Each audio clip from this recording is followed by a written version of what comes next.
ပြတ်သားမှုမရှိတဲ့ကျွန်တော်ရဲ့စိတ်အကျဉ်းချင်းနာကျင်နေလဲစွတ်တိုးနေတော့မှာပဲသူကြောင့်ပျော်ခဲ့ရဘူးတယ်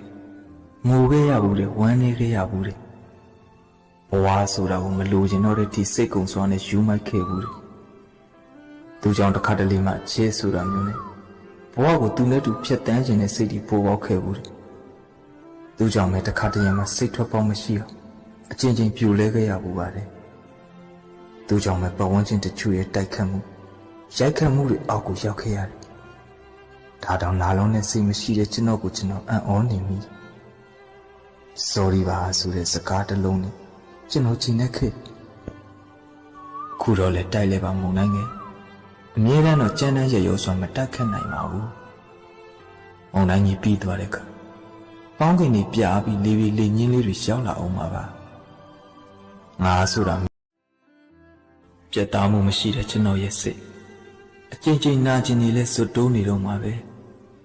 သူကြောင့်ပျော်ခဲ့ရဘူးတယ်ငိုခဲ့ရဘူးတယ်ဝမ်းနည်းခဲ့ရဘူးတယ်ဘဝဆိုတာကိုမလိုချင်တော့တဲ့ဒီစိတ်ကုံစွာနဲ့ယူမိုက်ခဲ့ဘူးတယ်သူကြောင့်တစ်ခါတလေမှချဲဆိုတာမျိုးနဲ့ဘဝကိုသူနဲ့တူဖြတ်တန်းခြင်းနဲ့စိတ်ကြီးပေါ်ပေါက်ခဲ့ဘူးတယ်သူကြောင့်ပဲတစ်ခါတရံမှစိတ်ထွက်ပေါက်မရှိအောင်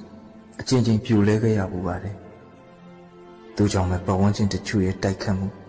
ရိုက်ခတ်မှုတွေအောက်ကိုရောက်ခဲ့ရတယ်ဒါတောင်နာလုံးနဲ့စိတ်မရှိတဲ့ကျွန်တော်ကိုကျွန်တော်အံ့ဩနေမိ sorry ပါဆိုတဲ့စကားတစ်လုံးနဲ့ကျွန်တော်ချိန်နေခဲ့ခုတော့လဲတိုက်လဲပါမုံနိုင်ငယ်အမြဲတမ်းတော့ကြမ်းတမ်းရရောစွာမတက်ခတ်နိုင်ပါဘူးမုံနိုင်ကြီးပြီးသွားတဲ့အခါပေါင်းကင်ကြီးပြားပြီးလေးလေးလေးညင်းလေးတွေရောက်လာအောင်ပါငါဆိုတာ